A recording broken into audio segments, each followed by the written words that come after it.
Hi Grandma's kitchen views எல்லாருக்கும் வணக்கம். இன்றைக்கு கூட இனிப்பு இல்லாமல் சிம்பிளாக ஒரு கேரமல் புடிங் எப்படி செய்கிறேன்னு சொல்லி தான் நான் உங்களுக்கு காட்ட போகிறேன். ஃபர்ஸ்ட்டாக நாம் இந்த சீனியை கேரமல் பண்ணி எடுப்போம். சீனியை ஒரு பாத்திரத்தில் போட்டு அதை அப்படியே நீங்கள் அடுப்பில் வச்சுட்டு அது கருகி அப்படியே வரக்குள்ள கொஞ்சமாக சுடுதண்ணியை ஊற்றுனீங்கன்னு சொன்னால் அது சரியான பதத்தில் இருக்கும். அதை அப்படியே நாம் இறக்கி வச்சுட்டு அடுத்து தான் நாம் என்ன செய்வோன்னு சொல்லி பார்ப்போம். ஃபர்ஸ்ட்டாக நான் இதுக்கு 4 முட்டை தான் போட்டிருக்கிறேன். 4 முட்டையும் ஒவ்வொன்றா நாம் இதில் அடித்து ஊற்றுவோம். அதோட 1/2 கப் மில்க் மெய்ட்டையும் நான் இதில் ஆட் பண்ணுறேன். அதோடு சேர்த்து 1 கப் இல்லாட்டி 1.5 கப் ஃப்ரெஷ் மில்கையும் இதில் ஆட் பண்ணுறேன். இதில் நான் சீனி எதுவும் ஆட் பண்ண இல்லை.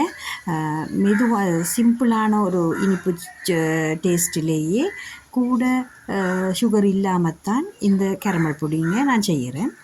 இப்போ நாம் இதை நல்லா பீட் பண்ண வேணும். இதை நல்லா பீட் பண்ணி எடுத்துட்டு இன்னொரு பாத்திரத்தில் நாம் கேரமல் பண்ணி இருக்கிற அந்த சீனி கரைசலை இன்னொரு பாத்திரத்தில் அதில் போட்டுட்டு அதுக்கு மேலே நாம் இந்த பீட் பண்ணி வச்சுருக்கிற இந்த மிக்சரை நான் இதில் ஆட் பண்ணுறேன். இதை ஆட் பண்ணிவிட்டு இதை நாம் ஒரு ஃபொயிலால் அலுமினியம் ஃபொயிலால் மூடிட்டு இதை நான் அடுப்பில் வச்சு அவிக்க இல்லை. இப்போ அவனில் வச்சுட்டான் ஒரு ட்ரேயில் தண்ணியை வச்சு அவனில் வச்சு இதை அவிச்செடுக்க. இப்போ அவிச்செடுத்த பிறகு என்ன மாதிரி வந்திருக்குன்னு சொல்லி பார்ப்போம். இப்போ மெதுவாக நாம் இதை எடுத்தோம்னு சொன்னால் சூப்பராக இது வந்திருக்குது.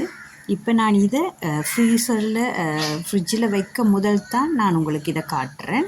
இதை நீங்கள் ஃப்ரிட்ஜில் வச்சும் சாப்பிடலாம்.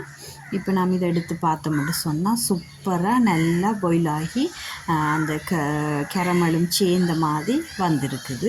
இதை நீங்களும் சிம்பிளாகவும் கெதியாக செய்யக்கூடிய மெத்தட் தான் இது. ஓகே, இன்னும் ஒரு கிராண்ட்மாஸ் கிச்சன் வீடியோவோட நான் உங்களை மீட் பண்ணுறேன். Bye bye.